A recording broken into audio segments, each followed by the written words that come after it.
Bonjour, soyez les bienvenus dans cette formation sur les outils de gestion environnementale des impacts des infrastructures côtières.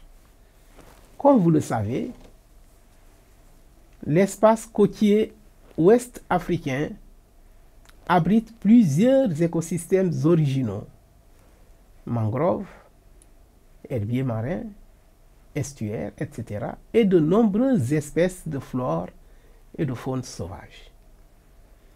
Ces ressources soutiennent et procurent de nombreux services écologiques, généralement considérés comme des biens communs car vitaux pour l'humanité. Cependant, cet espace fait face à d'importantes mutations qui s'expriment notamment au travers du développement des infrastructures touristiques, urbaines, hydro-agricoles, minières, pétrolières et de transport. Ces mutations s'accompagnent de dégradation des écosystèmes de l'espace côtier ouest africain, particulièrement les sites de ponte des tortues marines, les mangroves, les herbiers marins, ainsi que de pertes de biodiversité. Face au développement sans cesse croissant des infrastructures, Wetlands International, VIA, et ses partenaires ont mis en œuvre le projet de réduction de l'impact des infrastructures sur les écosystèmes côtiers en Afrique de l'Ouest, PRISE.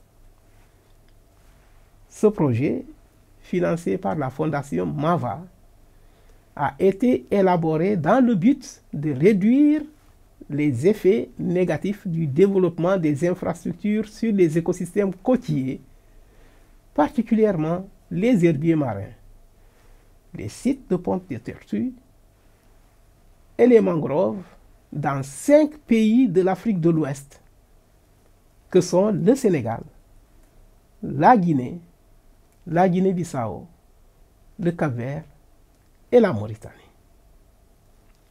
Il a pour cible la protection des tortues marines, des mangroves et des herbiers marins au niveau de 6 sites sensibles, que sont le banc d'Arguin en Mauritanie, l'île Boavista au Cap-Vert, les îles Bijagos en Guinée-Bissau, le delta de Cap-Etchez en Guinée, le bas delta du fleuve Sénégal et le delta du Saloum au Sénégal. Pour la mise en œuvre du projet PRISE, 2 stratégies ont été mises en place. La stratégie 1 porte sur le développement et la mise en œuvre d'outils adéquats de zonage et de gestion pour appuyer la planification du territoire.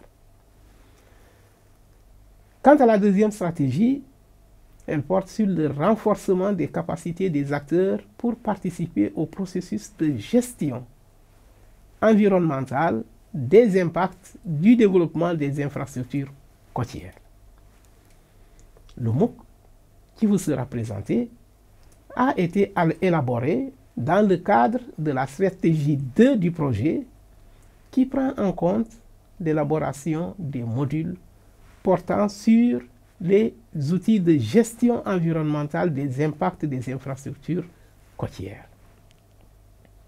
Ces modules, au nombre de 4, doivent être introduits dans les curricula de formation existantes, ingénierie, master, formation modulaire, et dans les formations en ligne, à savoir les MOOC. Le premier module porte sur les écosystèmes marins et côtiers et traite de la typologie, la structure, le fonctionnement et l'importance de ces écosystèmes marins. Le deuxième porte sur les impacts des infrastructures côtières susceptibles d'impacter les écosystèmes côtiers. Le troisième porte sur les cadres politiques, juridiques et institutionnels de la gouvernance du littoral en Afrique de l'Ouest. Enfin, Le dernier porte sur les outils de planification et de gestion du littoral. Chers apprenants, au nom de la Fondation MAVA, de Wetlands International et de l'Institut des sciences de l'environnement de la Faculté des sciences et techniques de l'Université Cheikh Anta Diop de Dakar, je vous souhaite une excellente formation.